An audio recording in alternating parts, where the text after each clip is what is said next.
আসসালামু আলাইকুম। সবাই কেমন আছেন? আশা রাখি আল্লাহর রহমতে সবাই ভালো আছেন। আমিও আলহামদুলিল্লাহ আপনাদের দোয়া এবং আল্লাহর রহমতে ভালো আছি। বরাবরের মতো আরেকটি নতুন ভিডিও নিয়ে আপনাদের সামনে উপস্থিত হলাম। তো সকালে ঘুম থেকে উঠে নাস্তা বানিয়ে হাজব্যান্ডকে খাওয়াই টাওয়াই দিয়ে বিদায় করে দিলাম, উনি অফিসে গেল। তারপরে এখন আবার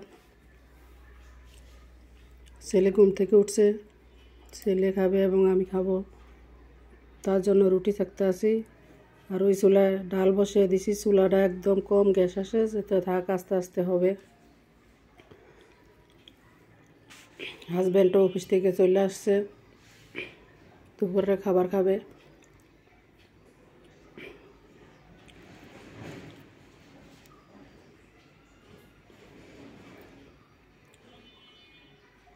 তো ছেলেকে নাস্তা দিলাম, ডিম ভাঙ্গা ভাজি করে, ডিম দেওয়া রুটির সাথে তেল দিলে এটা পরোটা হয়। আর আমি খাইয়ে নিলাম। তারপর মা ছেলের জন্য চা বানাইলাম, আমারটা চিনি ছাড়া চা, আর ছেলেটার ভিতরে চিনি দিছি। তো আমি চা দিয়ে রুটি খাবো আজকে। চা দিয়ে খেলে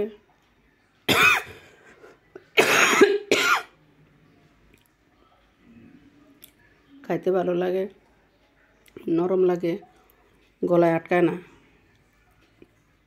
অন্য কিছু দিয়ে খাইতে লইলে রুটি গলায় আটকায়, পানি 2-3 মগ খাওয়া লাগে।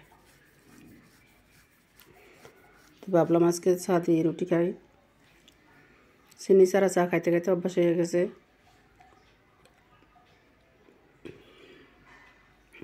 এবং চিনি দিয়া না খাওয়াই ভালো। ডায়াবেটিস, শরীরের ওয়েটও অনেক বেশি, প্রেশার আছে, রোগের কোনো শেষ নাই। আল্লাহ রোগ দিচ্ছে, আল্লাহ ভালো করব। আপন মানুষকে ক্ষতি করে, এবং আপন মানুষই কীভাবে যে পারে একটা সুখবর বা একটা দুঃসংবাদ বোনকে জানায় না।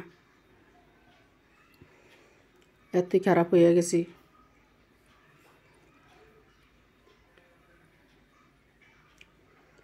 আর না জানালে নাই, আমি আমারটা নিয়ে আছি, বোনের সংসার নিয়ে আছে। যার যার সুখের খবর বা দুঃখের খবর তার কাছেই থাক। আমি ভালো আছি আলহামদুলিল্লাহ। তো আজকে ডিম বোনা করব। ছেলে মাছ খায় না, গতকালকে তো আমরা মাছের তরকারি দিয়ে ভাত খাইলাম, ছেলে মাছ খায় না, ছেলের ডিম ভর্তা বানিয়ে দিছি। তো আজকে সবাই মিলাই ডিম দিয়ে ভাত খাবো, এই জন্য ডিম বোনা করব। আর এখন মাসেরও শেষ,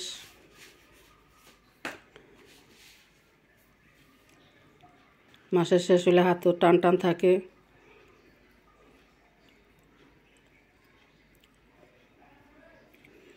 তো ফ্রিজে গরুর মাংস আছে, আজকে বৃহস্পতিবার, এই জন্য ডিম রান্না করলাম। আগামী দিন গরুর মাংস রান্না করব। আর ডাল রান্না করব জলপাই দিয়া, এই জন্য ফ্রিজ থেকে জলপাই নিতে আসছি। আমি জলপাই রাখিয়া দিই, আমার কাছে টক ডাল খেতে ভালো লাগে। আচারও বানাইছি, আচার ছেলে মেয়ে খায়। ছেলে আবার ডালের সাথে একটু জলপাই দিলে ডাল খায় না, জলপাইটা দিলে জলপাইটা খায়। পাতলা ডাল দিয়ে ভাত খায় না। কী ছেলে মেয়ে যে হয়েছে আমার আল্লাহ জানে।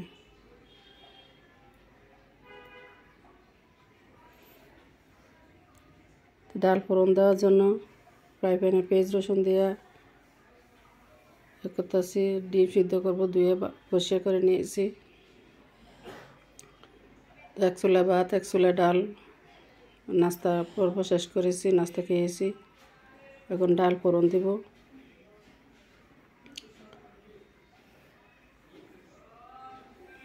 তো আপনারা আমার চ্যানেলটা সাবস্ক্রাইব করে দিবেন। অলরেডি যারা করে দিয়েছেন তাদেরকে অসংখ্য অসংখ্য ধন্যবাদ। আর যারা করেন নাই তারা বোনকে হেল্প করবেন, চ্যানেলটা সাবস্ক্রাইব করে দিবেন আর শেয়ার করে দিবেন, লাইক দিবেন, ভিডিওটা লাইক দিয়ে দেখবেন।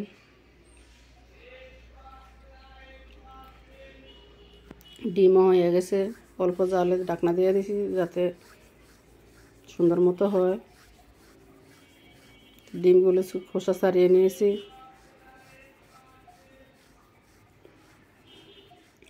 এই চুলায় গ্যাস একটু বেশি আসে, তো এই চুলা ভাতও হয়েছে, রুটির সেকছি। তারপরে এখন ডিম রান্না বসাইলাম, ওই চুলা অফ করে দিয়েছি।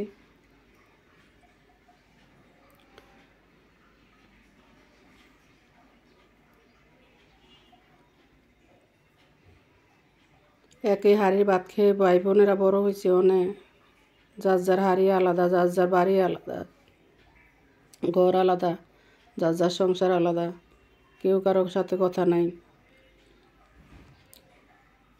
এটা ভাবির জীবনও এমন হবে, কেন এমন হলো জানি না।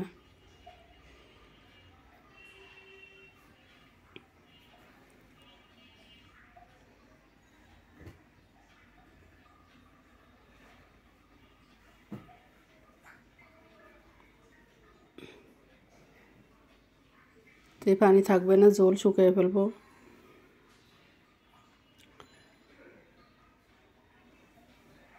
পাঁচটা ডিম সিদ্ধ করেছিলাম, পরে ছেলের সময় একটা ডিম আমি খেয়ে ফেলেছি।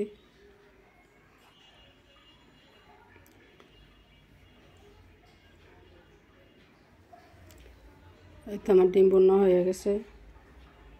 তারপরে এই পাকে দিয়ে গোসল করছি, নামাজ পড়ছি, ডাল রান্না করলাম আর ডিম বোনা করলাম আর ভাত রান্না করলাম আজকে।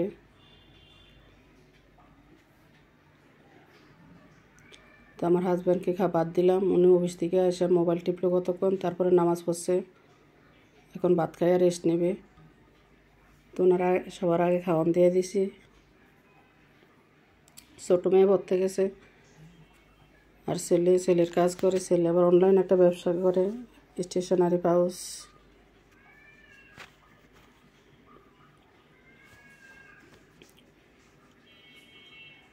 করোনাকালে ঘরে একা একা বসে ছিল, তখন থেকে ব্যবসা শুরু করছে। আর পড়ালেখা করে অনার্সে সেকেন্ড ইয়ারের পরীক্ষা দিয়েছে, থার্ড ইয়ারের ফাইনাল পরীক্ষা হবে। পরীক্ষার কোনো ডেট দেয় না, দেশের অবস্থা গোলাটে হয়ে গেছে। ডেট দিয়েছিল, পরে পরীক্ষা আবার পিছ নামিয়ে নিচে কবে হয়। সরকারি কলেজের পড়ালেখা, তার কোনো ঠিক ঠিকানা নাই।